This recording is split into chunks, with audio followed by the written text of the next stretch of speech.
Jesus Christ hinadi ta nei mi khat chun suicide amalama ahin kho akila theidam ti he thudoh boina khat hi in ahilawa jong le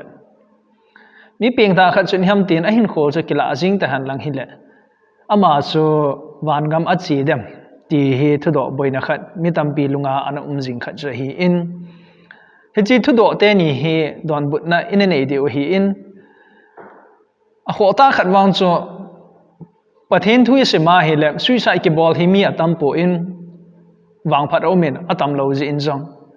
ai la sun jong chu mi tham khat bo hi in aminin ke pha da tan tin Hiche suicide Kibol ho lai ni wat na hile athi da no se hi akisein akunung dingul hunna diu mun jong he akisei lo je hin adon but na he a ha sat na jong a da pu na he jong le Bible hin ethical issue ai lawala chon dan khandan nitin hin hoi manu to kizuya thudoh donbutna hoi atam zo he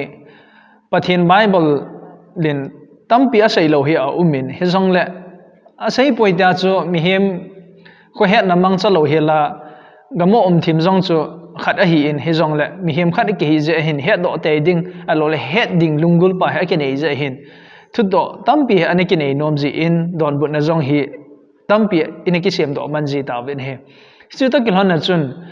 ta san cha khat Jesus Christ hinadi ta nei khat chun suicide Kibol thei ham Kibol thei lo ham e ham tin ama chun suicide Kibol te han lang hile Vangam achi dem damun achi dem ti pa hi thudoh khat hi in hi chi Bible in adon but na kichi ta pi hi jong la e ho kho het na reason mangcha hi in sei de hi ti pa jong hi ik het sa vin he Hiche to kilhona chun thudoh adang khat anom chu bailam ta don bu theidinga Mipengthah lo khat chun suicide hi Kibol han la ipi te dam ti Mipengthah lo chu suicide Kibol wanga chu Vangam hlunga ai lo la damun che ding chu hi pon Jesus Christ ata san lo ja chu damun ai lo la tun sona Pathen to ke khanding a hi ja chun asei ha sabe se po in koi hile Jesus Christ nei lo jang se chu suicide Kibol han lang itabangin thi phan thi jong la Jesus Christ a nei lo je a chu Vangam Jesus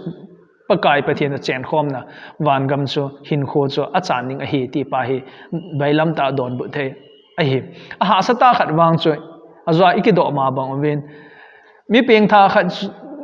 chun suicide Akibol thei dem Akibol thei hi dem I ham tin Kibol de han lang hile ipi ati dem ti pa he don bu a ha sa jamin he ama sa pena thudoh Mipengthah khat chun suicide Akibol thei dem ti hi thudoh hi in ngai dan chom amin hi choi in a sei diuvin ikidei sa bin he ama sa pena ngai dan khat chui pham de la Mipengthah di ta khat chun suicide hi Kibol thei pon de ti pan san na khat he au min in aji je pham de suicide Kibol nu hom Kibol pam khat chu thagawa hinadi ta aneya hi le chi chu abol loading hi ati ne he ati vin he achu te hala am ho dinga he suicide Kibol he thagawa pin tha na nei lo ki het na khat hi ti hi mu do the hi aji som ho ngai to achun Mipengthah di ta kha chun itabangin gan the ha san to jong le hi tabang lungput di lo chu abol loading a hi ti pa hi pan san na ani khat hi him no thap the hi po ne he am ho adinga chun hi tabang ngai dan nei ho ade Mipengthah kha chun hi chi suicide chu Kibol thei pon te tia ngai dan nei ho hi am ho adinga hen Pentha suicide hi Pentha na le Pentha lo ke het na mel chi na khat jong sign a hi ti jong hi am ho pan sana kuna jong hi mu do thei hi chuki jong la gyal thei khata zui bham da la Mipengthah di ta a hi le hitabang lungput chu anei lo ding hi chu sanga akinep na chu Pathen pakai henga akoi zo ding hi ti hi gyal na ano min hem ngai dan chom zam achun Mipengthah ho hin I ham Mipengthah hi jong le ama hin suicide ama lama hin kho akila the ti hi pansa na khat hi ipijinam itia hi le suicide Kibol chu Pentha ji le Pentha lo ja Akibol hi po in wang se ji hin gan the ha san na ji ham lungim lungdan khoi san na ji ham wang sit ki sa ji ham thindang dang ja hi ama nu ama pa ja hin kho hi anakila hi ama chu ata san ji Jesus Christ ata san ji le ata san lo ji hi po in a Pentha ji le a Pentha lo ji hi po in gan thei ha san na atho lal wal je a chu he chi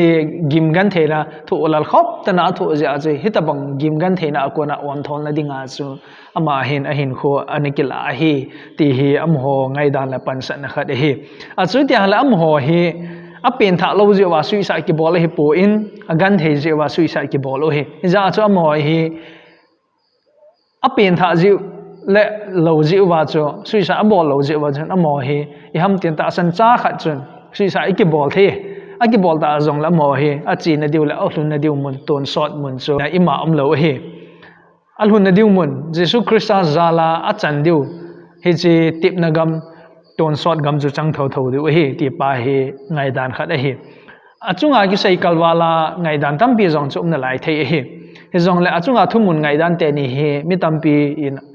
donbutna pi jing le pan san na kisem ju hi ja chun no thap thei hi lo ja chu ta lang o hi in achunga ki sei jouse hi di so ke zong a hi po in adi mo zo ke zong a hi po in adi na le adi lo na hi thukum khana ta banga in sei diuvin ikidei sawin he khanna he chi thumuna ko na pan san nei te khanin suicide ki bol khat chu pathin gam lut ponte ai lowa le Mipengthah di ta khat chun suicide ki bol thei ponte ti chungchang ngai dana mu do thei khat chui pham da la suicide ki ti hi Pengthah hi han lang a Pengthah lo hian lang Christian han lang non Christian hi han lang koi jo hi ta jong le suicide ki ti hi thil phalo hi ti pa he lungin a hi che pan sana ku na jong hi mu do thei khat he a ji chui pham te la suicide a phat lo ja che ta bang lungput oma hi Vangam che thein te che thei pun te ai lowa la ama hi Pengthah na di ta nei hin te nei hi pon te ti hi hum do thei hi thilpha hial he tabang lungput chu Vangama thut pi thei hiding a hi in a hin la he tabang suicide chu Pathen domna ai lowa la Pathen mol pho sa na Pathen mihem te lim le mela e sem lo na imol pho sa na khat hi za hin he chi thumun te nya ko na hin suicide ki ti hi a phapoi ti hi mu do thei hi ani chan achun I had the culture Bible hin suicide ki ti hi akimin pha wangin mihem khan ama la ma hin kho akila he akimu wanga hin alhun na ding mun ki che ta ak sei lo se hin adon bo ne ha asata khat hi chuki jong le had the culture suicide hi Pengthah ji la Pengthah lo ji a hi poita pansa na ki sem jong adi na khat o min he mihem khan an hin kho cho ato se ji ham to se ato ji ham na le ha san na tho lalwa ji ham gan the ha san na lungim lungdon na hase ji lunglen vai na ji a hi suicide a bol jong hi the a hi a chu ti a le Mipengthah kha jong chu hi chi lungim lungboi na ha san gan the na ho hlun dan the a zo na ting le se na kinap na anei lo nunga jong chu hi chi gan the na su be na dinga chu hi chi suicide jong chu a bol hi the a hi jina dinga hi chi chu adi na kha jong a hi ne he athum na achun Bible a her ke lo de wachun ai ho gen la chu Mipengthah khat in gan the na ha san na jong anei ta lo ding ai lo wa jong la thil se ki thim him chu a bol ta lo ding ti ho hi chapang lungyal a hi bowin a hin la I had the khat chu thi da no hin ton sot mun ilhun na diu la ilhun lo na diu mun a sei chet hilo he idam lai sung wa Jesu Christa a ama ita san paul ita san lo pau chun ton sot mun ding hi a sei chit zo hi bowe ti jong hi mu do the hi za chu ta san cha kha chu itilam do la thi ham ti chu a hlun na ding mun a sei chit the hi lo hi a hlun na ding mun a sei chit the na pen chu aman Jesu Christa ta san lo wa ke ngam hi in ta san cha kha chu thi sen thi han lang thi phan thi jong le a ta san za la chu Jesu Christa hin na ane zala chu ni khat ting le he chi ton sot ga ma cha pa kai to cheng khom tho ding hi ti pa jong hi Bible thu hi khat hi ne Bible an sei lo chu ama chu a thi hi ta banga a thi ji a chu hilai mun thung ding hi ta banga a thi ja chu lai mun thung ding hi ti pa a sei lo hi ya chi he thiam dewa ki dei so hi ya chu a chu ngai sei zong se hi lungyal su to le